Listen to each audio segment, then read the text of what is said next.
সবাই কেমন আছেন আমার প্রাণপ্রিয় ভাই বোনেরা, যে যেখান থেকে আমার ভিডিওটা দেখছেন সবাইকে আমার সালাম। আসসালামু আলাইকুম। সবাই কেমন আছেন? আলহামদুলিল্লাহ ভালো আছি। আজকে রান্না করব পেঁপে। চলেন কিভাবে রান্না করছি। পেঁপেটা আগে খাইতে পারতাম না, এখন অলরেডি কিছুটা শিখে ফেলেছি। পেঁপেটা আমার কাছে অনেকটাই ভালো লাগে, তাই আমি প্রায় পেঁপে আনি। আমার মশলাটা পুড়ে যাচ্ছিলো, তাই একটু পানি দিয়ে নেড়ে সেড়ে একটু মশলা অ্যাড করছি। মশলা হলুদের গুঁড়া, ধনিয়ার গুঁড়া, মরিচ কিন্তু কাঁচা মরিচ দিয়ে রান্না শিখে ফেলেছি। অবশেষে ফাইনালি আমি কাঁচা মরিচ দিয়ে তরকারিটা রান্না করি। এখন আমার কাছে ভালো লাগে, বাচ্চারা একটু একটু খেতে শিখছে। দেখেন আবারও আমি একটু, কারণ কাঁচামরিচ একটু বেটে দিতে হয় আমার, এরকমই। আর সবাই তো আস্তা মানে ফেলে দেয়। আর এ পর্যায়ে আমি একটু লবণ অ্যাড করে দিলাম। দেওয়ার পরে ভালো করে কষিয়ে রান্না করছি। সো রান্না করার পর দেখেন আমি ফাইনালি সব মশলা অ্যাড করে দিলাম। আর কোনো কিছু মশলা দেবো না, বেশি মশলা দেওয়া যায় না, মানে অল্প মশলাই খাওয়া শিখতেছি। এ পর্যায়ে পেঁপেটা আমি একটু সিদ্ধ করে রাখছিলাম। অবশ্যই পেঁপেটা সিদ্ধ করে দিতে হবে, না হলে কিন্তু পেঁপেটা সিদ্ধ হবে না, কেমন একটা গন্ধ করে। এটা আপনারা মাথায় লাগবে না আপুরা। আর একটাই কথাই, একটা মেয়ের জীবনে পার্টনার হিসাবে বাপের বাড়িতে রাজরানী থাকে। যে সময় বিয়ে হয় একটা নতুন মেয়ে, মানে যে পাত্রপক্ষ বিয়ে করে আনে, ওই সময় তাকে এত সুন্দর করে, এত বরযাত্রী 200-300 মানুষ যায় বরযাত্রী করে, মানে তাকে রাজরানীর মতো আনার জন্য কোন গয়নাটা দিলে মেয়েরে সুন্দর লাগবো, বউ মানে এত প্রাধান্য দেয় ওই সময়। সবাই, শ্বশুর শাশুড়ি যা বাসর সবাই, মানে বলার মতো না।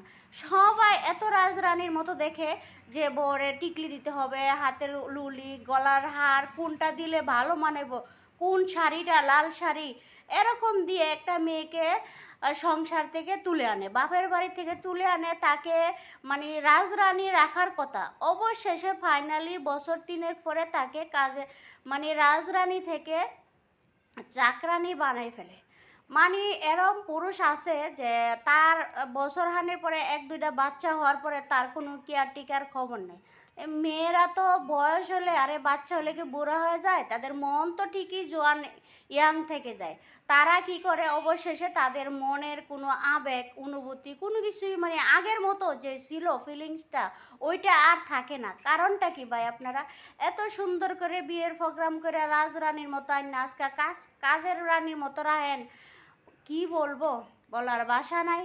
যাক ভাইয়ারা, আপনারা একটু সাপোর্ট করেন, আপনার ওয়াইফরে, জীবন সঙ্গীরে একটু সাপোর্ট করেন, পাশে থাকেন, সবাইরে দেখাশোনা করেন। আপনারা এত অবহেলা অপদস্থ করেন না। একটা মেয়ের বাচ্চা হওয়ার পরে মেয়েটা কি বুড়ো হয়ে গেছে, তার মন কি আগের জায়গায় না? ভুল এটা। আপনারা এটা ভুল স্যাক্রিফাইস করতেছেন। সবাই আবার সমান না, আবার সব ভাইয়েরা এরকম মাইন্ড করেন না। আছে অনেক ক্ষেত্রে, অনেকে আছে, তাই আমি তুলে ধরলাম আপনাদের মাঝে।